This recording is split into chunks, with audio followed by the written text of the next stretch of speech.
NDA ఎలియన్స్లో అన్ని రకాల వర్గాల వారికి సమాన హక్కులు చేస్తూ కూటమి ప్రభుత్వంలో హిందూ ధర్మానికి పెద్దపీట వేయటం జరుగుతూ ఉంది. హిందూ ఆలయాల్ని, హిందూ దేవుళ్ళని గౌరవిస్తూ హిందూ దేవాలయ పరిరక్షణ విధంగా జాగ్రత్తగా కాపాడుకుంటూ ప్రతి ఒక్కళ్ళకి మంచి జరిగేలాగా ఏ పండగ వచ్చినా ఆ పండగకి అనుగుణంగా ప్రజలు ఆనంద హృదయాలు వచ్చేలాగా మేము వ్యవహరిస్తూ ఉంటే ఈరోజు హిందూ దేవాలయాల మీద బురజాలటానికి 2 హాఫ్ టికెట్లు బయలుదేరటం జరిగింది. మేము దీన్ని తీవ్రంగా ఖండిస్తూ ఉన్నాం. ఇది అధికారికమైన ప్రకటన. ఇక్కడ ఎక్కడా కూడా హిందూ దేవాలయాల మీద దాడులు జరిగినట్టు ఏ ఒక్కళ్ళైనా చెప్పగలరా? ఎక్కడైతే చిన్న చిన్న పొరపాట్లు ఉంటే ఇమ్మీడియట్గా అధికారుల మీద యాక్షన్ తీసుకొని మేఘాల మీద దాన్ని పటిష్టంగా అన్ని రకాలుగా బ్రహ్మాండంగా హిందూ ధర్మం ప్రకారం ముందుకు తీసుకెళ్తున్న ఘనత మన ముఖ్యమంత్రి చంద్రబాబు నాయుడు గారు దాని సంగతి మరోసారి చెప్తా ఉన్నా. అసలు హిందువులంటేనే ద్వేషం. హిందూ దేవాలయాల పేర్లే నోట్లో నుంచి చెప్పలేడు వాళ్ళ నాయకుడు. ఏదంటే ఆయన తీర్థం ఇమ్మంటే చేయగడుక్కునే టైపు, పంచగట్టుకోమంటే చుట్టూ రౌండ్ తిప్పే టైపు. ఈరోజు వీళ్ళందరూ కూర్చొని హిందూ దేవాలయాల గురించి ఇంకో రకంగా మాట్లాడుతూ ఉంటే చాలా ఆశ్చర్యంగా ఉంది.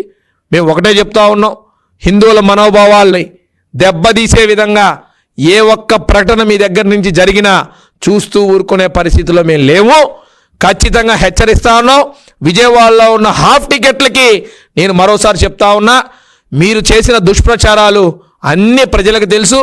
ఖచ్చితంగా ఎప్పుడు మీరు దేనికి పిలిచినా మేము వచ్చి ప్రతి దానికి సమాధానం చెప్పడానికి సిద్ధంగా ఉన్నామన్న సంగతి మరోసారి తెలియజేస్తూ, ఆఖరిగా మా వంటంలో ఉన్న హాఫ్ టికెట్కి ఒకటే సమాధానం చెప్తా ఉన్నా. ఈరోజు నువ్వు దేవాదాయ శాఖ మంత్రిగా ఉన్నప్పుడు నువ్వు చెయ్యలేని పని కూడా ఈరోజు మా ముఖ్యమంత్రి గారు చేశారు. ఏంటో తెలుసా? అది కన్యకా పరమేశ్వర అమ్మవారి ఆత్మార్పణ దినోత్సవాన్ని అధికారికంగా ప్రకటింపజేయాలని మా ముఖ్యమంత్రి గారిని కూటమి నాయకుల్ని అడిగితే ఒక్క మాట కూడా నో చెప్పకుండా ఎండోమెంట్ డిపార్ట్మెంట్ ద్వారా ఫైల్ కదిల్చి ఏదైతే ఆ టెంపుల్ని అధికారిక ఫెస్టివల్గా ఈరోజు వాసవి కన్యకా పరమేశ్వర అమ్మవారి ఆత్మార్పణ దినోత్సవాన్ని చేసిన ఘనత మా ముఖ్యమంత్రి చంద్రబాబు నాయుడు గారిదని చెప్తా ఉన్నా. అదేవిధంగా వాసవి పెనుగొండ పేరు మార్చాలన్నా మేమే చేశాం. అది మేము చేశాం, మా ప్రభుత్వం చేసింది. దానికి వ్యతిరేకంగా సంతకాలు పెట్టించిన ఘనత మీ యొక్క నాయకులదన్న సంగతి కూడా మీరు గుర్తుపెట్టుకోవాలి. నీ కులానికే నువ్వు న్యాయం చేయలేనోడివి ఇవాళ నువ్వు వచ్చి పెద్ద పెద్ద మాటలు మాట్లాడుతూ ఉంటే చూస్తూ ఊరుకోవడానికి ఇక్కడ ఎవరూ లేరు. దయచేసి మరోసారి చెప్తా ఉన్నా, రాజకీయాలు కావాలంటే ఎన్నైనా చేసుకోండి. దేవాలయాలతో కనుక రాజకీయాలు చేసి హిందూ ధర్మం ప్రకారం, సనాతన ధర్మం ప్రకారం పద్ధతిగా నడిచే విధానాలని కనుక మీరు ఇష్టం వచ్చినట్టు మాట్లాడితే చూస్తూ ఊరుకోమన్న సంగతి కూడా మరోసారి తెలియజేస్తూ సెలవు తీసుకుంటున్నాను. Thank you.